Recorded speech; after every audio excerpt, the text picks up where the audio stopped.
that the sun shines down its power to all the world and makes the wind blow strong as it will. So lovely earth can stay lovely still. Hello, ladies and gentlemen. This is Energy Week with George Harvey and the famous Tom Fennell. In the flesh? Today is supposed to be the 18th of May, but it isn't. It's the 19th. It's the 19th. We had a slight glitch yesterday trying to record this show, and it turned out that it was a technical problem, I think arising from the depths of my mind. Anyway, every day I get to the, go to the internet early. I have dairyman's hours, and I look for news relating to climate change and energy, mostly energy. And I find 10 or 15 articles, put them together, each with a synopsis, link to the original article, and I post the group to my blog, which is called geoharvey.com. You can visit it, GeoHarvey, and we will try to keep updated during this presentation so that you'll know what the date is. So if you go to the blog, you can click on the calendar if you wish, or just scroll down to the article, and we are starting on the 11th of May. No, just elaborate on what you said, because some of these articles are really worthwhile pursuing, reading, following up. Some of them have very good video, audio. Some of them are just good articles. Well, a lot of them have some good animations, and it's not Mickey Mouse. Yeah, it's like glaciers disappearing and stuff like that. This week in particular, we have good animations. Anyway, we're starting with an article from Echo Watch, and I will put up on the screen there, and Tom can click on it and bring it up so that everybody can see it. A picture of Dartmouth College, the campus, seen from the tower that's on above the green there. We had some problems getting this to work today, too. We did indeed. Roland is not here, and so, you know, when that happens, it's kind of like everything is likely to go wrong. Anyway, here we are at Hanover, New Hampshire. Pretty campus there. Yeah, got a title for this? Hanover becomes first New Hampshire town to commit to 100% renewables. Yeah. How do they get away with that in New Hampshire? I don't know. Maybe it's because it's Hanover. The town of Hanover, New Hampshire voted to establish a goal of transitioning to 100% clean and renewable energy by 2050. Doesn't sound terribly impressive, but you know. The article approved at town meeting sets a community-wide goal of 100% renewable electricity by 2030. Say that again. That's significant. 100% renewable electricity by 2030. And you know what? Based on what I've been seeing, I'll bet they do this before 2025. I think they will. And a 2050 goal for transitioning heating and transportation to clean energy sources. So there you've got it. And this is spreading. It is. Early on Tuesday, the town of Southampton, New York, which is way the heck out on the end of Long Island. Okay? Similarly established a goal to transition to 100% renewable energy. Yeah. Burlington, Vermont is there already. Yes, is there. And Burlington was not the first. The first was Greensburg, Kansas, where the people are very proud of the fact that they get 100% of their electricity from wind 100% of the time. Good for them. Is this the place where they got the turbine in the hospital parking lot? That's right. Yeah. Oh, good. That turbine in the hospital parking lot. You know, we've talked about it a number of times on the show, and I think I have thought every time I've seen it that if it fell over in the wrong direction, it would fall right on the hospial roof. But it's there. You know. This doesn't happen a lot. It doesn't happen a lot. And Greensburg has also got 3 wind turbines at the premises of the Best Western to sing the customers to sleep at night. That's nice. Isn't They're all nice? over town. I don't know. Ford They're dealership all over has town. one, you know? They have no zoning ordinance. This is a tiny city. Yeah. They have no zoning ordinance against wind power, so people put up wind turbines in their backyards. Yeah, amazing. Yeah, isn't it? So there you go. So, okay. Let's move into Glacier National Park. This is from CNN. This is the big melt Glacier National Park is losing its glaciers. And this is one of those good articles I talked about. Yeah, this has got There's animations. some great animations, some Yeah. great pictures of the other national parks. This is a really good article. Yep. The 37 glaciers remaining, some of them are already gone at Glacier National Park, are vanishing. In the first half century, some of the ice formations in Montana lost 85% in the past half century. It lost 85% of their size, and the average shrinkage is 39%. A study released by the U.S. Geological Survey and Portland State University says. One scientist said, quote, "The glaciers will be gone in decades." Well, for the article, I'll quote a sentence. They are inexorably going into their final demise. There is no chance they will go into rebirth. Yeah. And humans are responsible. Yeah, absolutely. And we've seen that, they're beautiful pictures, but they're tragic pictures of a... If you look at them and think about what they represent. Well, I was going to say about that ski resort in Bolivia that we've had up, where the ski resort depended on a glacier, and the glacier There's is nothing there. absolutely gone. It's a mountaintop desert. And the glacier was feeding a lake, Yep. and the lake is almost gone, and the lake had a big population around it of people who were dependent on fishing, and of course that's all disappearing. This is... I remember seeing that. The base lodge was kind of neat. I mean, it's a ski area with a big base lodge. Yeah. And it's a ghost town. It's a ghost town, yeah. And by the way, apropos to this, Glacier National Park, when they founded Glacier National Park, there was 150 glaciers. And how many are there? 37. 37. And they're getting smaller. I remember when I was in 7th grade, learning in a geography class, that the glaciers were receding, and at that time our teacher said, "But you don't have to worry about it. You know, they're not going to disappear in your lifetime." Who needs glaciers anyhow? Yeah, who needs them anyhow? Okay, so should we go on? Yeah, we got a good one here from Huffington Post. Huffington. 3 Republicans defect to reject bill to repeal Obama-era greenhouse gas rule. Yeah. And there's a picture up There's a there I'm picture. going to get up here. Yep. Gas Flaring being flared. gas. Yep. Gas being flared from, those are oil pumps They're in the oil wells, background. But, you know, oil, natural gas, it's all very closely related. Republicans bid to roll back an Obama-era rule limiting methane emissions from drilling rigs on public lands narrowly lost in the Senate after 3 GOP senators voted against the repeal in a 49-51 vote. The rule limited the amount of methane that can be vented and burned from oil and gas extraction sites on federal lands. The 3 senators, by the way, are Lindsey Graham from South Carolina, Not a surprise. Susan Collins from Maine, Not a surprise. and John McCain from Arizona. A bit of a surprise. Yeah. Well, Bit he's of a a maverick, surprise. yeah. He's a maverick. He thinks for himself.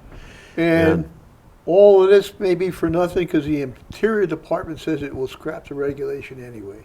Well, that's Bingo. you know what we've got. We've A little got bit people, of politics people going on. in Washington who are climate deniers, and you know when you consider the amount of money this country is losing because people are denying climate change, it's astonishing. I just did an article for Clean Technica in which I examined the cost, the increases in storm damage, the increases in flood insurance premiums, and our flood insurance premiums in 2015 were 42 times as high as they were in 1978. That's a skyrocket. That's a skyrocket. And even if you account for differences in land values, which have gone up, increased population, which means that you've got to have more housing, more insurance, and inflation, it's still up by a factor of over 4. And you know, this is just reflective of an increased damage. Hardly a surprise when they've got. There's a backstory here which we'll touch on We in will. the next item, Okay. which is Friday, May 12th. Yes. Tillerson gives nod at Arctic meet to climate change action. Yeah. This is I don't Kind of know. surprising. I don't know what to say about this administration, except that it's Whack-a-ding-hoy is, I think, the technical term. This is from Financial Express. President Donald Trump's efforts to dilute U.S. climate policies put Tillerson, the Secretary of State, in an awkward position at a meeting of the Arctic nations in Fairbanks, Alaska. Tillerson signed an agreement recognizing the Paris Climate Accord, but said Trump was not rushing to decide whether to leave or weaken U.S. commitments to the pact. There's a little takeaway from the article. Yeah? Arctic warming is thawing permafrost and melting sea ice. Well, Yeah, we've talked we knew about that. Causing damage to infrastructure. Yeah. We talked about that too. Houses tipped. Yeah. You know. But also, and here's the key, opening up new oil reserves, shipping routes, and access to fisheries, intensifying a decades-long race for Arctic resources. Well, the fact that those oil reserves were opening up was why, apparently, ExxonMobil lied about climate change. Because they didn't, or at least concealed what they knew about climate change in the early 1970s. And they wanted to grab up all the leases when they could. Exactly. And that's why they're being sued. Besides oil and gas, there's rare earth metals up there. Yeah. And that's a big component of batteries. Yeah. And neodymium is used in the magnets for wind turbines. Magnets, right, absolutely. Absolutely. So and which is why I've got... There's some big economics going on up you know, there. when the price of neodymium goes through the roof, that 16 tons of neodymium I've got in my backyard will be worth a lot of money. You got 16 tons? Wow. I don't have any. Another day older and deeper in Yeah, there. that's right. I don't have any neodymium. I used to work with gadolinium, though, and that's a rare earth. And I've had tons of gadolinium go through my hands. And Up most until chemists... now, as far as I know, all neodymium was used for was to tint glass. It made it kind of pink. Yeah. And an incandescent bulb in pink glass gave out a very nice color spectrum. They were called full spectrum light bulbs. Yeah. Yeah. Yeah. Okay. Well, Our next item, this is May 12th still, is from Penn Energy. Maryland regulators okayed the nation's largest offshore wind plant. And we got a picture here. Yeah, we do. I'm trying to get this I'll up. read this while you're putting it up. Maryland What's up? regulators approved plans for the nation's first large-scale offshore wind projects. The Maryland Public Service Commission awarded renewable energy credits to 2 projects off Maryland's eastern shore near Ocean City. The PSC said the decision allows U.S. wind and skipjack offshore energy to build 368 megawatts of capacity. Well, this picture is not in Maryland. It's in Denmark. It's in Denmark. But I find it interesting. They're all lined up like soldiers. Yeah, they are. They are indeed. With a great big thunderstorm in the background. Yeah. And if you happen to be a person who really hates wind power, that's probably a disturbing sight. But people who live in Greensburg, Kansas don't think it's a disturbing sight, and they have to walk around wind turbines all the time. Well, this brings it back to Maryland. Yep. The projects are expected to create almost 10,000 new direct and indirect jobs. Yeah. And contribute $75 million in tax revenues over 20 years. You know, when this is nothing to sneeze at. Yeah, when the Cape Wind project was being fought through courts, I went to a website because I was directed to it by an email, and I wanted to know why I kept getting emails that I didn't ask for. And what I found was this anti-wind thing, and I put a comment in saying, did you know that the Audubon Society, Massachusetts and Maine Audubon Societies came out in favor of Cape Wind. And a prominent Vermont anti-wind activist answered this by saying the Audubon Society was bought off by big wind. Seriously. And I looked up, I just wanted to find out what did that really mean? And what I found was, all wind turbines, all makes, all models, sold worldwide was less than $100 billion, which sounds like a lot of money, except I wanted to find out, is $100 billion a lot of money? And I went to Wikipedia. They have a list of the largest companies by revenue. And on that list, there were 63 companies. 1 was Koch Industries, and 21 were oil and gas companies. And every single one of them made upwards of $100 billion in revenues. And of those 22 companies, many of them are run by people who feel threatened by what is called big wind. Big wind. What's the biggest wind turbine manufacturer in the world in terms of its revenues from that product? Vestas? How many people have heard of Vestas? What's You and me. Yeah, what's the Brattleboro. right. That's it. What's the second biggest, do you know? It's almost exactly the same size. I don't know. Goldwind. I still don't know. Well, just from the name Chinese. Goldwind, you would guess it's Yeah. Chinese, and that's correct. But Vestas is just a little bit bigger than Lego. Yeah.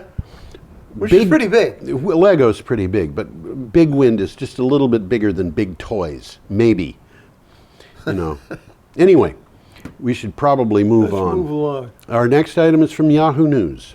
Trump's intel agencies tell Congress that climate change poses a national security threat. They do this every year, and there are people in Washington who just turn it off, don't hear it. This is a nice article. It's got a lot of pictures in it. Yep. Each year, the intelligence community puts together a worldwide threat assessment report. This year's report makes for particularly disquieting reading, while it focuses on the increasing danger that North Korea's nuclear weapons program poses, as well as cyber terrorism attacks. One environmental concern stands out, and that is climate change. And the problems that it talks about with climate change are really kind of stunning. Yeah, instability, conflict around the world. People bringing boats to the northern shore of ships, I should say, northern shore of North America, Which they never could do which they could before. never do before. You Didn't know, one of them get stuck?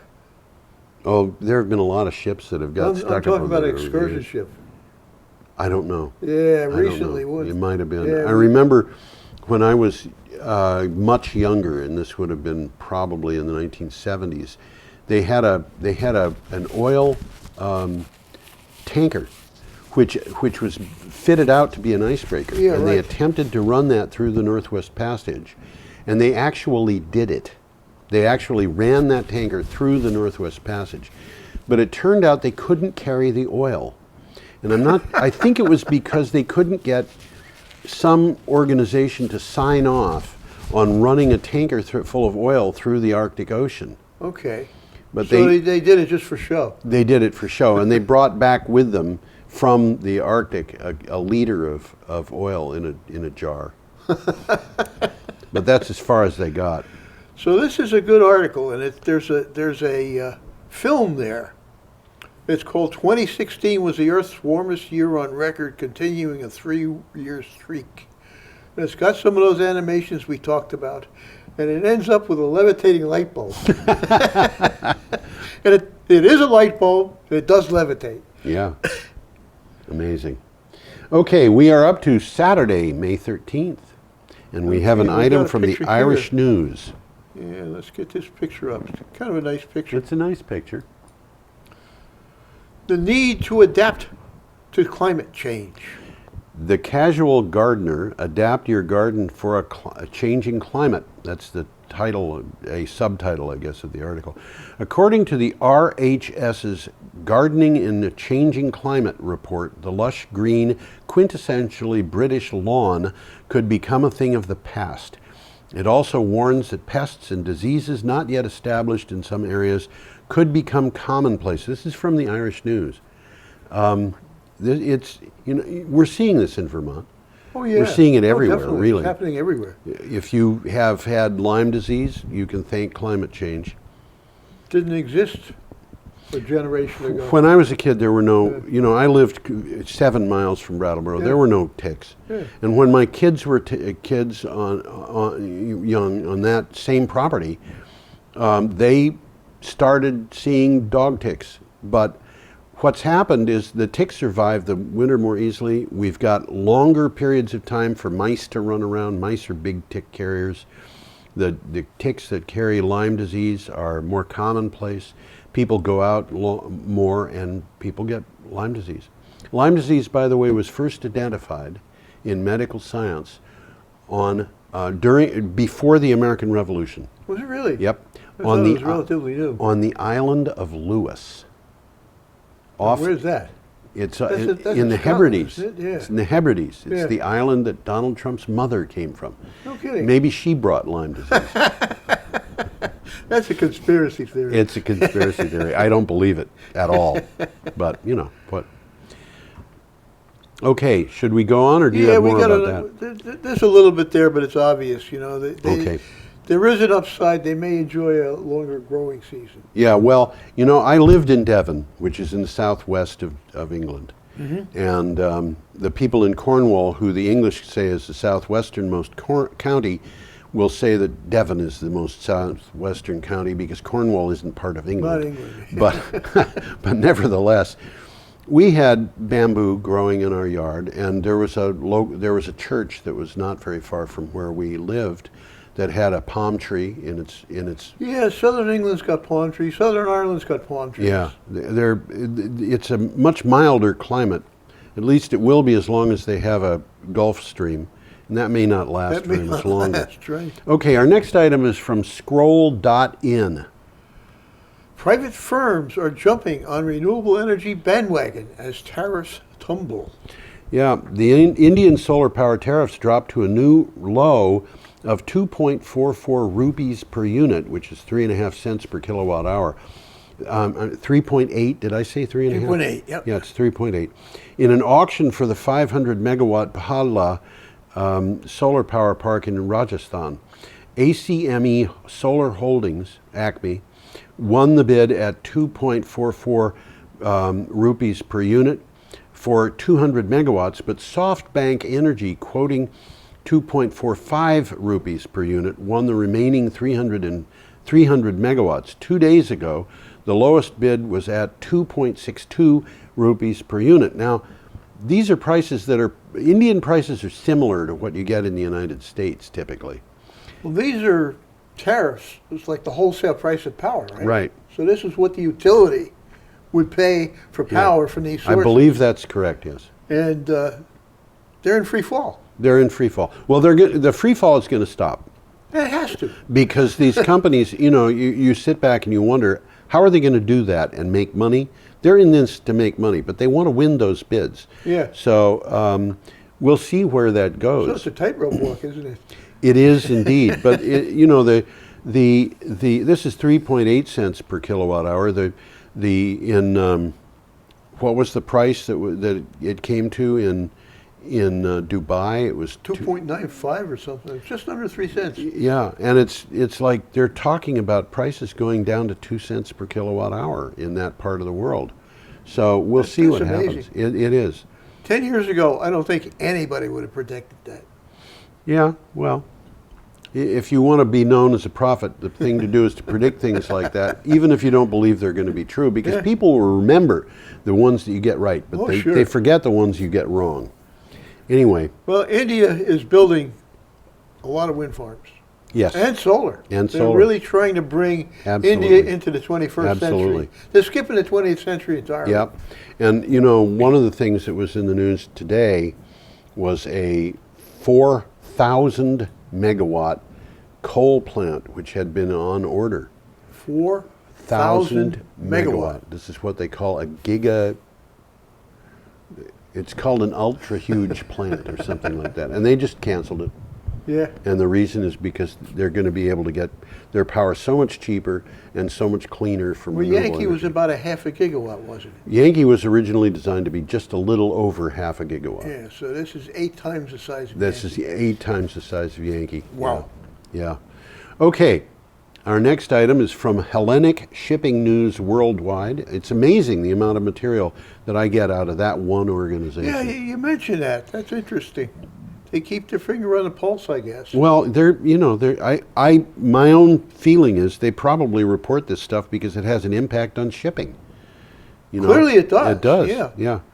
Okay, the article states China suspends new coal-fired power plants in 29 provinces. China will suspend approvals for new coal-fired power plants in 29 provinces to reduce overcapacity, the official China Securities Journal reported.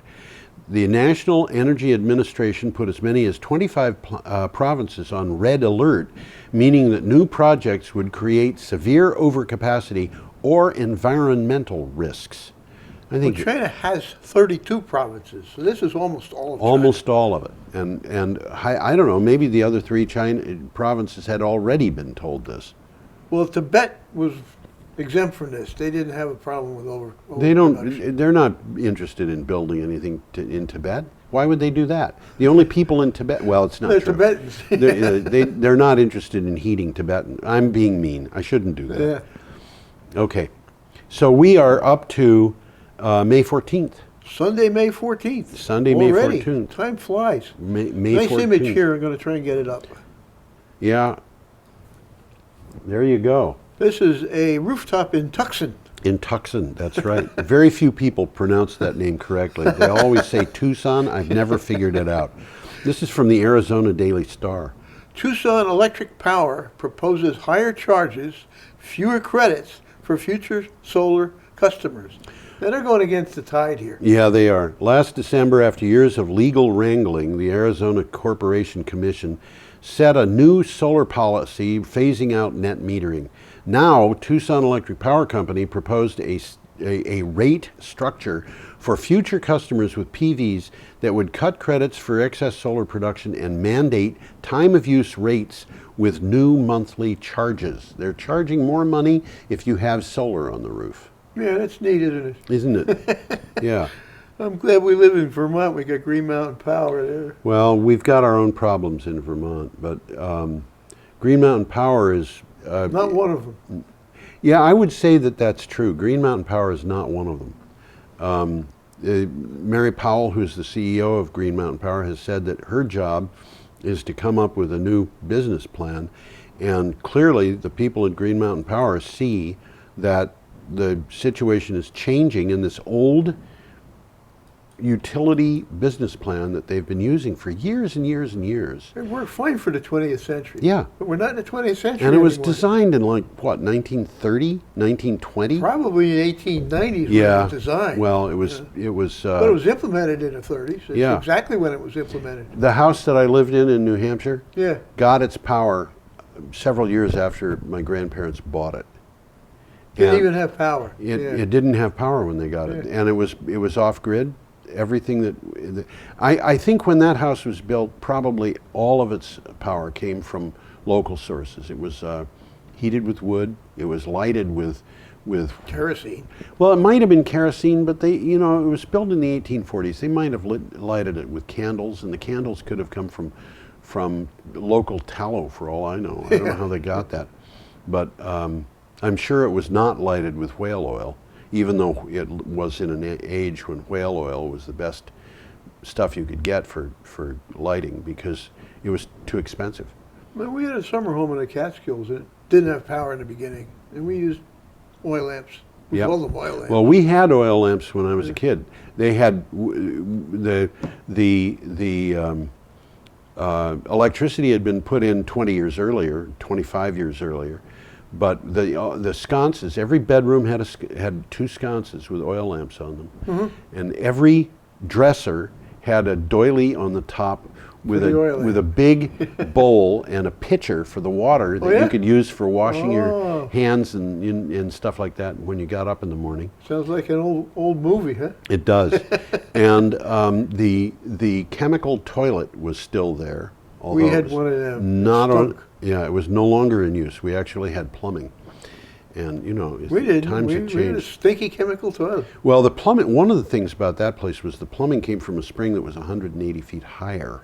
Okay. So it meant that we always had pressure, and we didn't have to worry about water when we had power outages. On the other hand, we were at the end of a road. The power outages could last a week. Wow. So Times have changed. yeah, they have. Okay, should we move on to the Manila Bulletin? Let's move along to We're still Monday. on May. Monday, May 15th. No, we've got an item from Oh, we the got Manila. one more. Sneak one in on me here. I did that on purpose. 70,000 deaths per year feared with more coal-fired power plants. And that's just for the Philippines. Yeah, that's just for the Philippines. Environmental advocates said Philippine coal-fired projects under construction could cause 70,000 deaths per year by 2030. Residents of Ozamis City protested the impending construction of a 300 megawatt coal-fired power plant, saying it would also prevent people from enjoying clean and cheap energy from renewable resources. And it's interesting, as the Philippines build more coal-fired power plants, the price of electricity is going up. Well, that's what's happening everywhere. They're building coal-fired power plants because coal-fired plants are expensive. Yeah, they are. They're not as expensive as nuclear, but they're far more expensive. Both of these guys are on their last legs just for economic reasons. Yeah. I mean, there's good reasons for the earth, for the climate, but yeah. What's really going to happen is the economics. Economics. They're not making money anymore. And we have a nifty little thing about economics coming up on Monday, May 15th. And this is from ABC Online, which is This is a very neat article. Yeah, I love this article. Not the American Broadcasting Company. This is from the Australian Broadcasting Company. This is such a breakthrough. I mean, the article doesn't even mention what a breakthrough this could be. Well, we can mention it because we know. Lightweight printed solar touted as a way to provide electricity in times of disaster. Yep. A lot of nice pictures here. You want to put that picture up? Yeah, I think we got Professor a picture of the inventor. Paul Dastour. And there is his panels. There he is with his panels, which you can look at them and you can see that they're. You can make them by the mile. They're kind of messy looking. They don't lie all that flat, and they're really kind of. Final trials of printed PVs on sheets of plastic are underway at the University of Newcastle in New South Wales. Conventional printing technology is used to print electronic ink on clear plastic sheets. The finished product is very lightweight. Printed PVs are expected to be available commercially in about 3 years. That's what you're looking at. That's now. what you're looking at. But the second generation, I think, is going to be taking these printed PVs. Yep. And making, encapsulating them in glass. Yep. Because these aren't going to hold up to the weather very much. Well, they're not, and But the glass, it's going to dramatically lower the cost of solar cells. Yeah. The article says that these PVs are really good for emergency situations. That's what the article is saying, and I'm sure they are. Because you can just roll them up. But I'm looking at the future. Yeah, it's going to revolutionize PV. Well, it's hard to guess where things are going because PVs, they've got PVs now that are clear and colorless. Yeah. So you can use them for windows. Use them for window glass. They've got PVs that are mounted on Venetian blinds. Oh, do they? I haven't seen that one yet. Yeah. So you can turn them on and off. That's right. Pull a string. And they've got these things. They've got IBM was working on printed PVs a couple of years ago, and I saw a couple of years ago that they were looking at the ultimate price of these things going below 30 cents a watt, 25 cents, 27 cents a watt, something like that. And at that price, we're talking about something that you could buy, you could install, and and if they get wrecked by some sort of event, you could recycle them and get them over again. Well, here's the takeaway from that article. Yep. It is also incredibly cheap to produce. Oh, yeah. Bingo. Yeah. Well, they're saying, I don't know what kind of equipment this is printed on, but it is conventional. In the article is a picture of it. Okay. Of the printing press. Yeah. And it's just kind of a complicated printing press. But it prints this whole thing. Yeah. All in one fell swoop. And it wasn't designed specifically to make this. Yes. This is something they bought somewhere. Yeah. Yeah. I don't know what kind of adaptations have to be made to the printing press either, but they say it's conventional equipment, so it can't be very much. We're going to be hearing more about this. Oh, I have no doubt of it. Our next item is from the Korea Herald. Okay, this is Moon Jae-in. I think that's the way he says it. He's a new guy, isn't he? Yes, I believe so. Moon Jae-in orders shutdown of old coal-fired power plants. Now, that name you might recognize as being Korean, wouldn't you? Yes, you would. Korean President Moon Jae-in ordered a temporary shutdown of outdated coal-fired plants aged 30 years or over as part of an emergency measure to combat fine dust. Under the plans, 10 out of the 59 coal-fired plants will stop operating for the month of June. He has also pledged to close the country's nuclear plants and increase renewable generation. So he's on the ball there. He is. He's going to make some. He's going to make some waves. He's going to make some enemies in the fossil fuels industries. I'm not sure that Korea has a big fossil fuels I don't think industry. they do. I don't think they do. I think there is some coal mining. I think they're getting their coal from Australia. Another reason why the people in Australia who've been banking on being the world's supply of coal are probably having second thoughts. Okay, should we go on? Yeah, we are coming a little bit closer to home, I think, here. Yeah, the next item is from a publication called One Step Off the Grid. Well, let's get a picture up here so you can see. This is Western Australia. Maybe that's closer to home. Yes, it is. It's Western. I stand corrected. That's okay. Alrighty. Horizon Power extends off-grid solar and storage trial. Western Australia network operator Horizon Power announced plans to take more remote regional customers off-grid, offering standalone solar plus battery storage systems and backup diesel generators as a cheaper and more reliable alternative to poles and wires. These poles and wires are what Mary Powell calls sticks and strings. Sticks and strings, right. I love it. Poles and wires in Western Australia. Took a big dive 6 months ago when there was a bunch of tornadoes. They tore them all down. Yeah, the tornadoes they hit, I think it was 20 different sites simultaneously. Yeah, it was, and the whole state, and a state in Australia is like. It's big. It's big. And they have about 6 or 7 states, and 2 of them are small. Yeah. And the small ones are big by American standard. Okay, 5 test systems were installed last year, and they were successful. So the Horizon Power is extending this. What they want to do is they want to put themselves into a position where they don't have to maintain those long lines anymore. Exactly. Because it's the way Western Australia grew. Yeah. You got a town. And then miles and miles and miles, you got nothing. Then you got another town. Yeah. And it's the sticks and strings in between. Yeah. That are very vulnerable, really. They're going vulnerable. for miles and miles and miles, and they're not serving anybody in between. And when you have a situation where the electricity simply stops flowing for no apparent reason, that means you might have 150 or 200 miles of wires to examine. Yeah. You know, this is a serious problem, and it's expensive to maintain that, and you might be maintaining it because there's 250 people living in a village out in the middle of the desert. It's a whole lot cheaper to give them solar panels and these big batteries. And batteries. So basically we're talking distributed power here. Yes, we are. Which makes a lot of sense. Makes a lot of sense. And then the diesel generators are backup. They can actually run renewable diesel oil, the biodiesel, in those generators. So, you know, but they don't have to run all that much. And in the past, it would have been running all the time. So they're going to have solar, they're going to have wind, and they're going to have diesel for backup. That's right. We are up to Tuesday, May 16th. We've got a picture here, too. We have a picture, yes. Yeah. There it is. Let's get it up here. Okay. This is from Clean Technica. Now, we've been talking about offshore power. This is almost the exact opposite.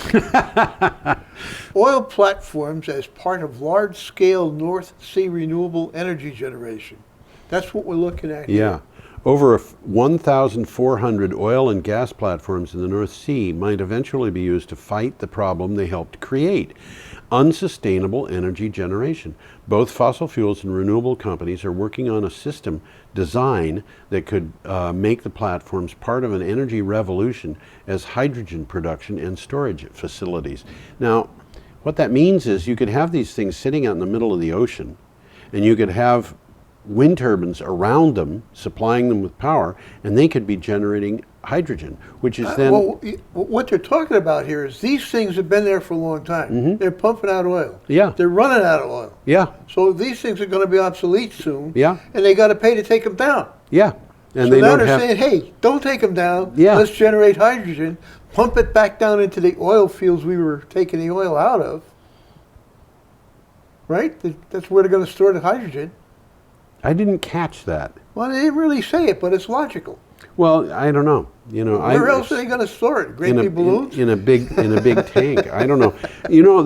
What it brings to mind is that study that the Navy did, where they were talking about using electricity from the unused but hot nuclear reactor in an aircraft carrier to manufacture aviation fuel. They don't have to store hydrogen. They could store. There's a lot of things they could do. They could turn they could combine that hydrogen with carbon dioxide that really we don't want in the seawater to begin with, but it's there because of long use of fossil fuels. And make almost any kind of plastic you want. Or they could make any kind of fuel you want. Fuel, sure. Yeah. So, there's a lot of possibilities. So what we're talking about here is we're turning a problem into an asset. Yes, absolutely. So our next item is from your renewable news. Global solar investment to be higher. Thanks to Let's get that picture out of there. Okay. Get you up here. Global solar investment is to be higher than coal, gas, and nuclear combined in 2017. Let me say that again. Global solar investment is to be higher than coal, gas, and nuclear combined this year, according to a report from Frost & Sullivan. Global Power Industries Report Outlook 2017 examines power market trends, installed capacity, investment, and regional growth across coal-fired, gas-fired, nuclear, hydro, solar power, wind, and biomass. And they're saying that solar... Well, from the article, it says declining project costs are driving investment towards renewables. Yeah. As the industry continues to transition to more decentralized and intelligent energy systems. Right. And this, when you think about this for a minute, if you're saying that investment in solar is going to exceed investment in coal, gas, and nuclear, and hydro, it was coal, gas, and nuclear. What that means is the capacity that you're adding is way more, because you're getting more capacity for the same amount of money by investing in solar.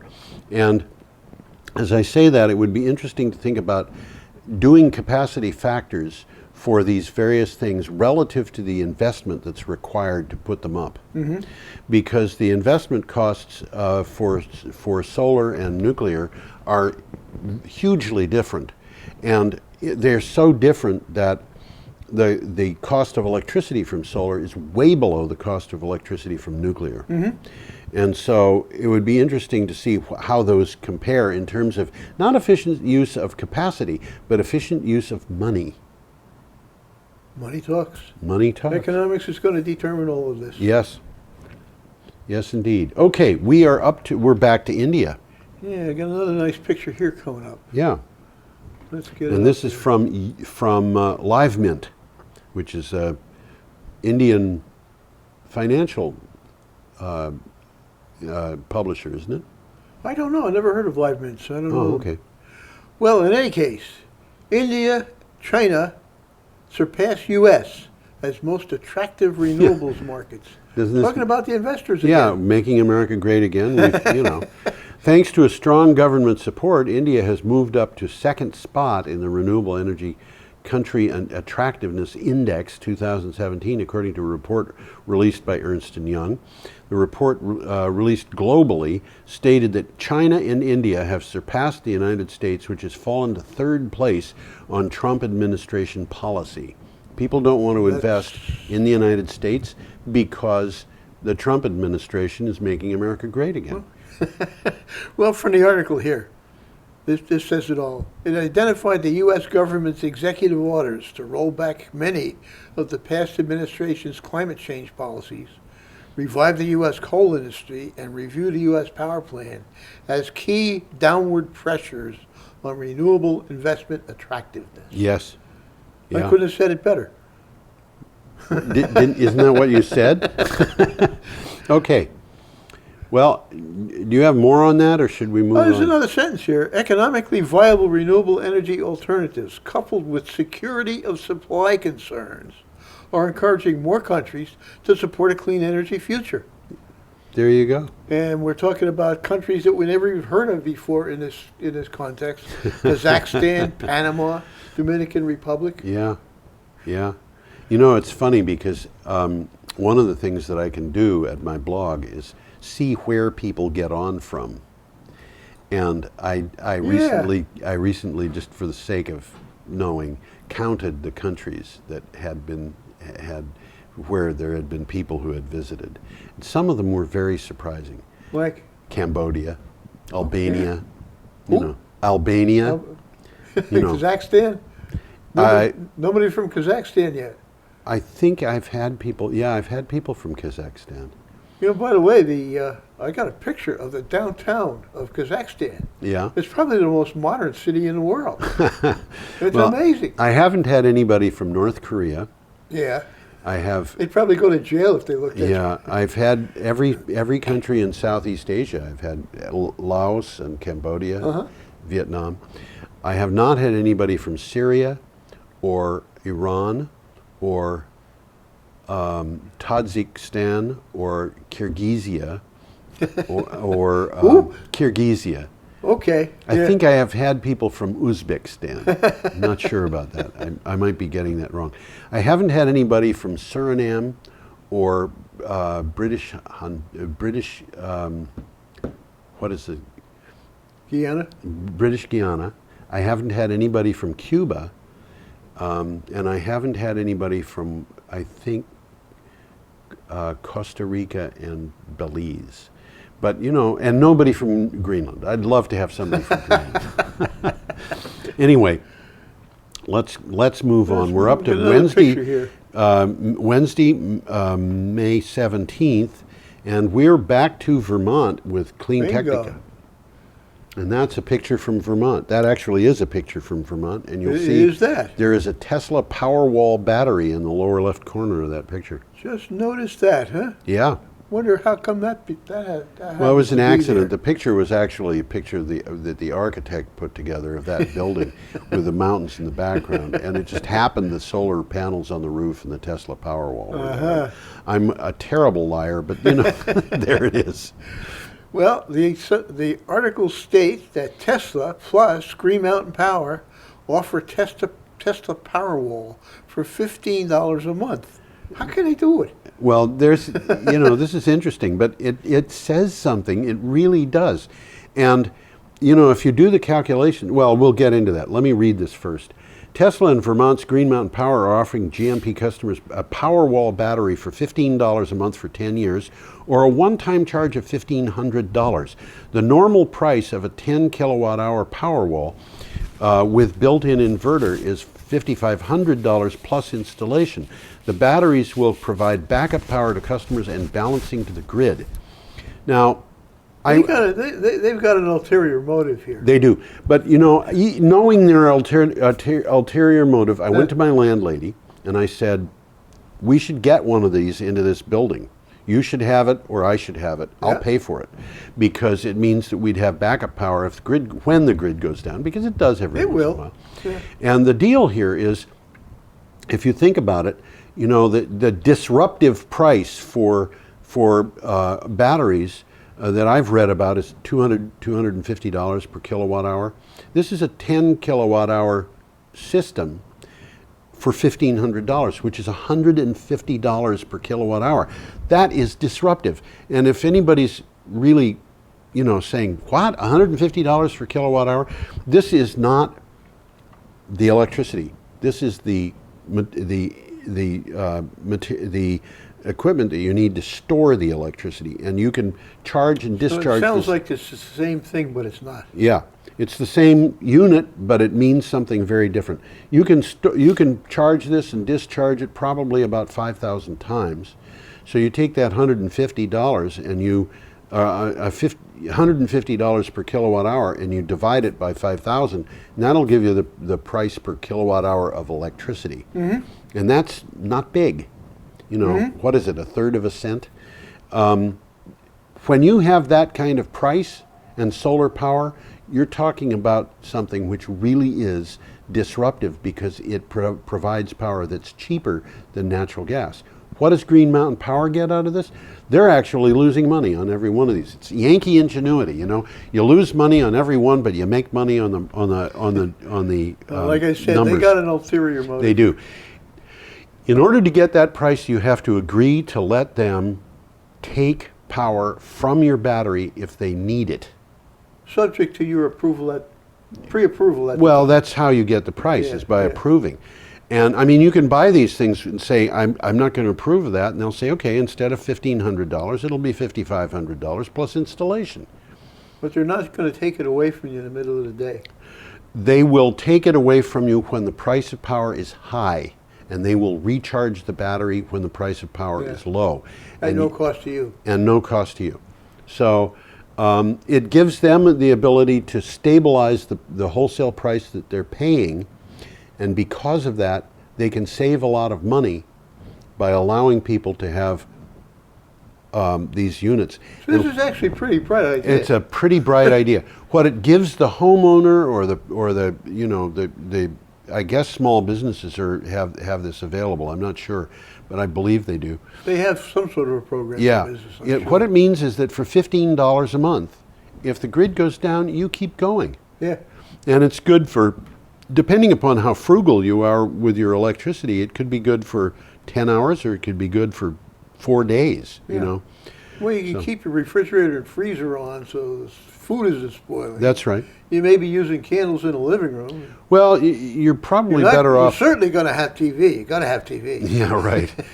You can have LEDs. You know, this computer, this little computer, uses 5 watts of power. That's amazing. Why wouldn't I use that? Amazing. Yeah, that one uses 5 watts also. They're basically the same power source in both of them. There. Well, there's a little takeaway from the article. It's absolutely accurate, but you don't think about it much. Yeah. It says electricity is ephemeral. Yes. What that means is once created, it must be used immediately or it is wasted. Yes. Okay? Unless we can find a way to store it. Yes. And this is a way to store it. Well, this is a good way to store it. That's one of the reasons why the price of power goes negative sometimes at night in some parts of this country. In some parts, where is it in Texas? They get free power at night. You can get free power at night if you sign up for the Texas equivalent of the cow power that we have in Vermont.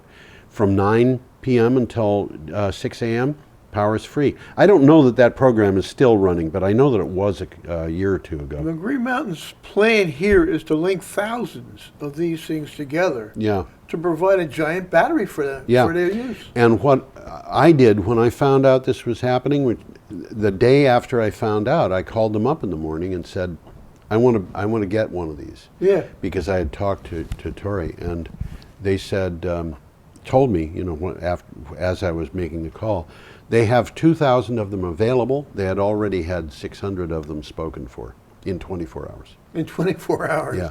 Now that doesn't. I bet by now the 2,000 are all spoken. They might be, but you know, I think if somebody wants this, they should just get involved because everybody's going to be put on a waiting list. There's going to be another 2,000 coming. There's going to be more coming, and a lot of people who say they want them are going to change their minds. They're going to move to Saskatchewan, or they're going to, you know, decide they're going to go off grid, or whatever it is. Whatever. You know. Anyway, our next item comes from Miltech. We're going to Scotland. Scotland.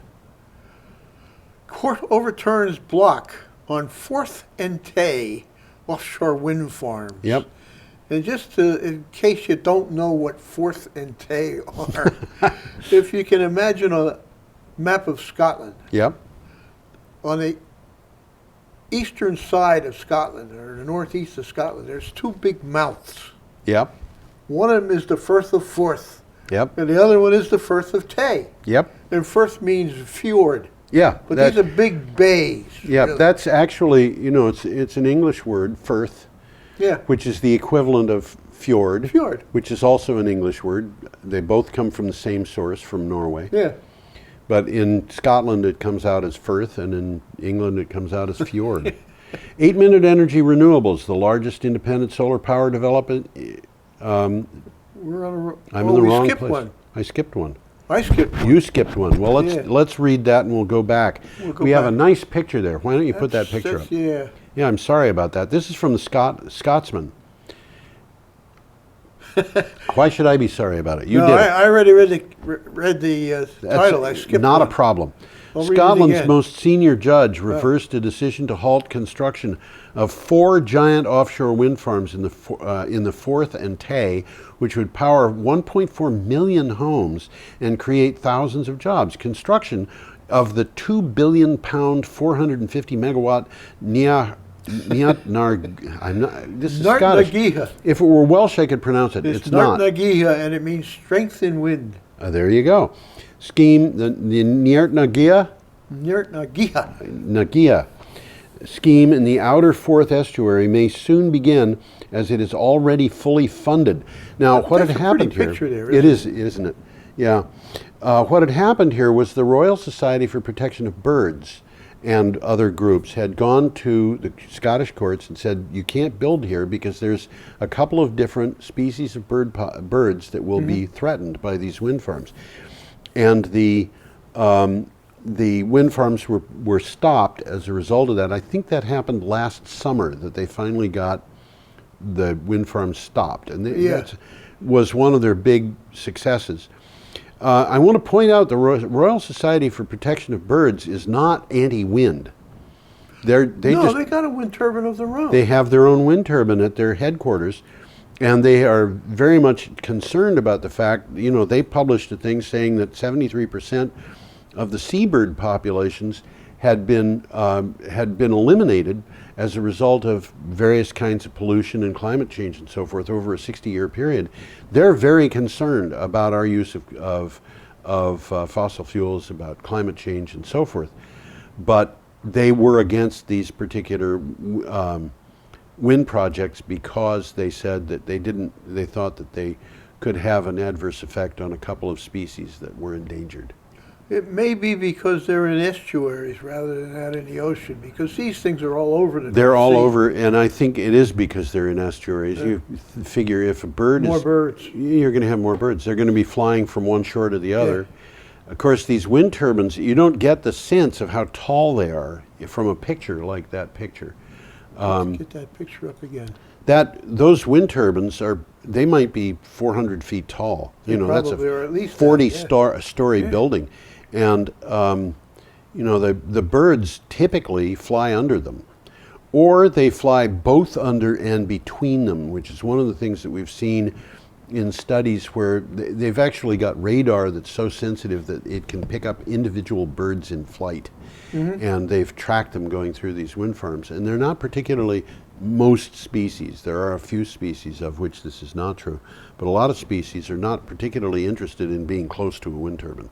They want to stay. I think they know what's going on. And they can somehow sense that there's something there. They avoid it. And we've seen that. One of the things that I tell people is we've had. I did a thing on studying avian deaths, and I discovered it's not happening. Well, it is happening. 440,000 birds in the United States killed by wind turbines in 1 year. Is that a lot?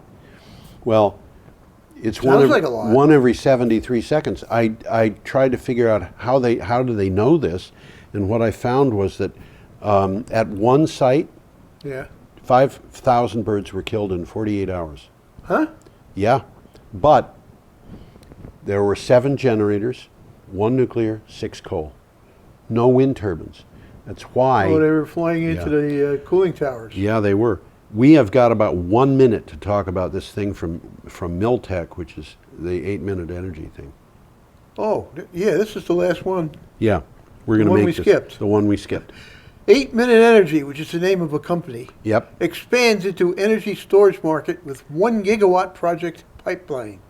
8-minute Energy Renewables, the largest independent solar power developer in the United States, announced it has expanded into the energy storage market with a 1 gigawatt project pipeline. The company has storage leadership team with decades of experience building large energy storage, renewable energy, and transmission projects. And I never heard of these guys, but they're into it deep. Yeah. They got batteries, flywheels, and other mediums. Yeah. We got to say goodbye, unfortunately. Well, let's get us up here so we let's can say do goodbye. So we'll say goodbye. Hope to see you next time. Goodbye, everybody. Bye-bye.